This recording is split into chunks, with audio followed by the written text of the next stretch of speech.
Shalom,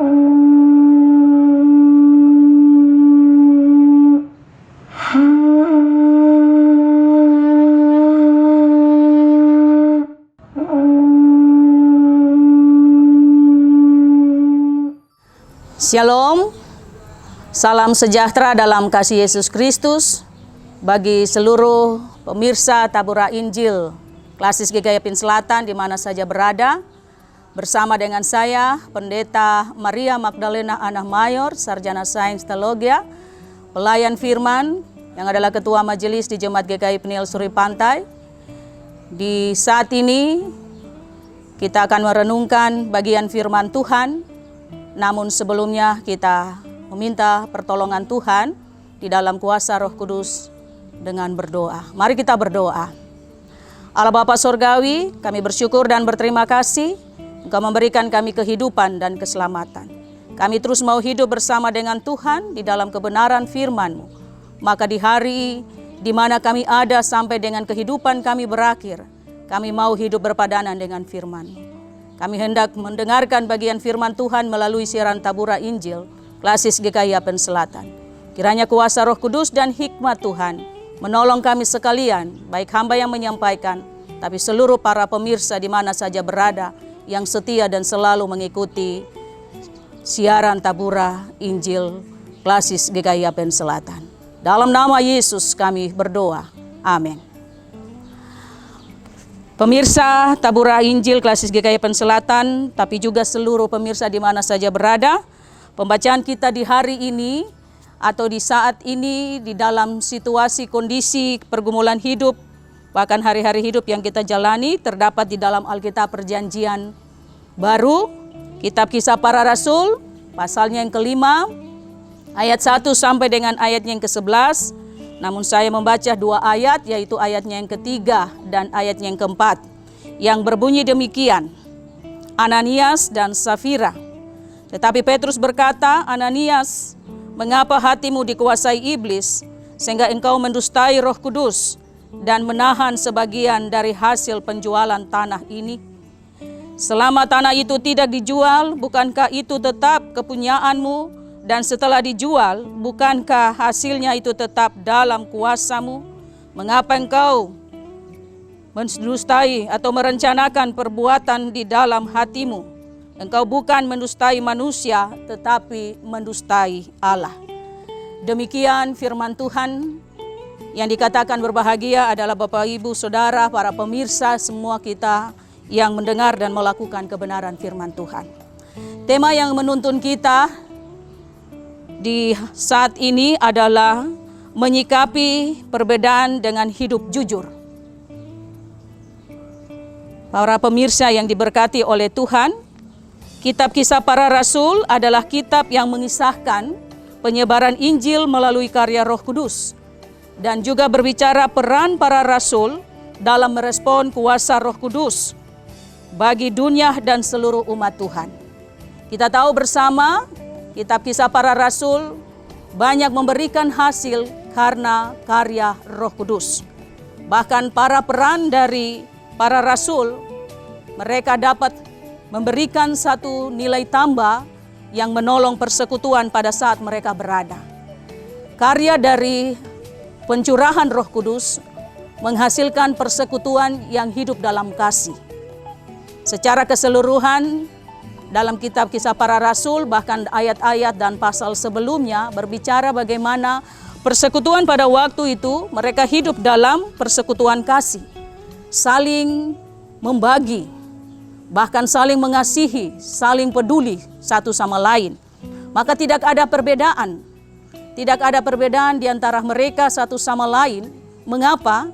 Karena mereka melangsungkan apa yang menjadi bagian dari karya Roh Kudus. Mereka saling melengkapi satu sama lain dengan membagi harta benda mereka. Salah satu bagian yang kita dapati di dalam pasal 3 dan pasal 4, bagaimana harta benda mereka dijual. Rumah, tanah, mereka jual dan memenuhi kebutuhan umat pada waktu itu. Sehingga tidak ada yang hidup di dalam kekurangan. Mereka saling melengkapi, saling menolong.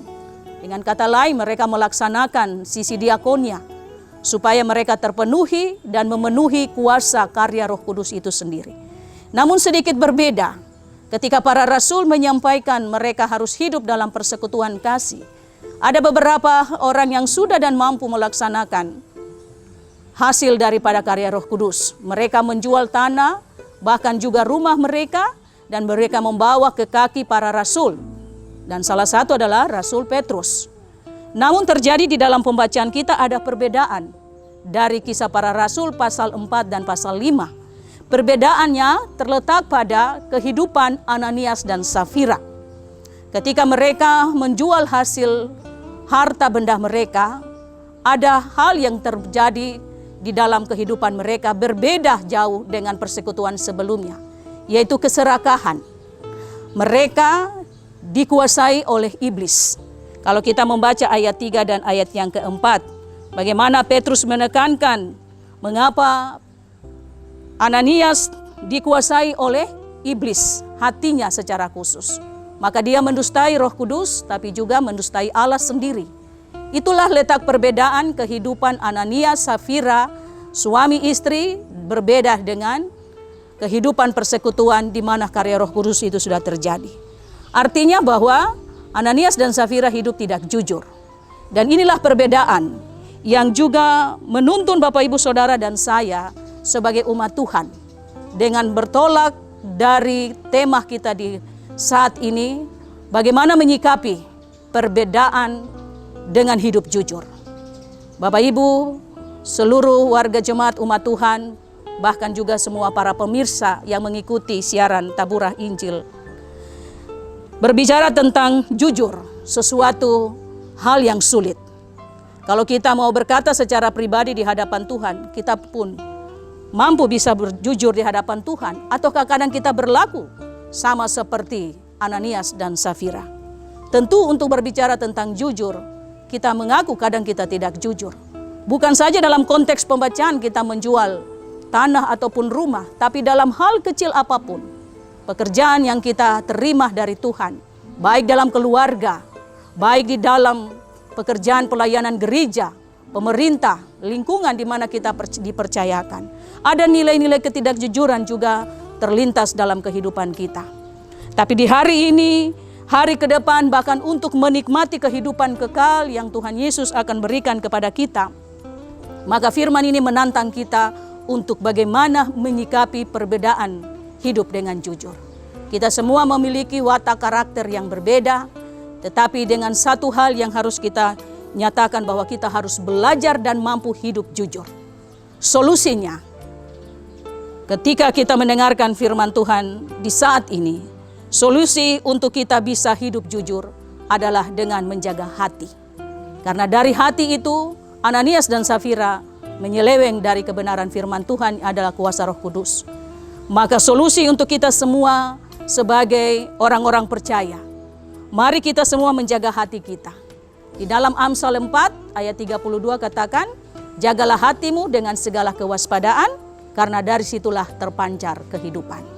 Mari kita memberi hati kita dituntun oleh Tuhan. Bahkan kita harus mengingat peran Roh Kudus itu ada dan selalu aktif di dalam kehidupan kita. Sehingga kita harus berlaku seperti apa yang Tuhan mau.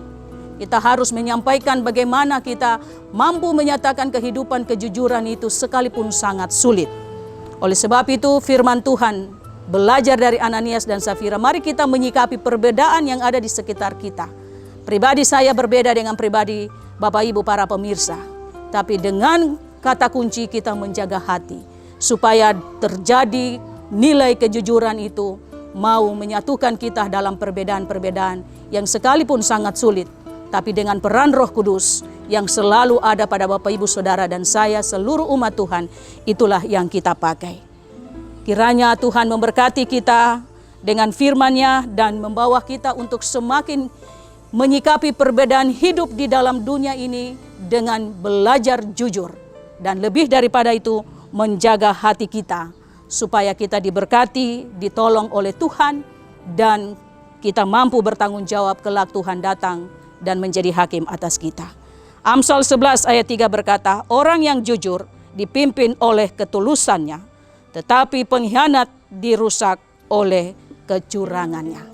Demikian firman Tuhan, kiranya kuasa Roh Kudus yang diberikan oleh Allah Bapa di sorga bagi kita semua umat Tuhan akan menolong kita untuk memampukan kita dalam iman percaya kita, baik dalam sikap tutur kata, bahkan pekerjaan di mana saja kita berada, sehingga kita menjadi berkat.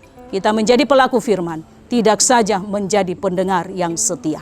Tuhan memberkati kita dengan kebenaran firman-Nya. Amin. Mari kita bersatu di dalam doa. Kami mau belajar dengan segala kehidupan yang Tuhan perkenankan, dengan menyikapi perbedaan di antara satu sama lain dengan hidup jujur. Maka kami minta Tuhan menjaga hati kami, supaya dari hati kami terjadi kehidupan yang sesungguhnya. Kami mampu menyatakan firman Tuhan sekalipun sangat sulit, tapi kuasa Roh Kudus itu akan menolong kami untuk memberlakukannya. Tuhan memberkati kami sekalian yang mendengar dan terus merenungkan firman-Mu, supaya kami menjadi pelaku firman. Tidak saja kami mendengar, tapi kami mampu menyatakan, karena kuasa Roh Kudus itu sudah ada dan selalu menyertai kami sekalian. Hanya di dalam nama Tuhan Yesus kami berdoa, mengucap syukur, dan memohon pertolongan Tuhan memampukan kami untuk berlaku seperti apa yang Tuhan ajarkan di dalam peran Roh Kudus, di dalam setiap pribadi, keluarga, pekerjaan, dan pelayanan di mana kami berada. Amin. Demikian firman Tuhan bagi kita sekalian di saat ini. Kiranya Tuhan memberkati Bapak Ibu Saudara dan salam sejahtera untuk kita semua. Shalom.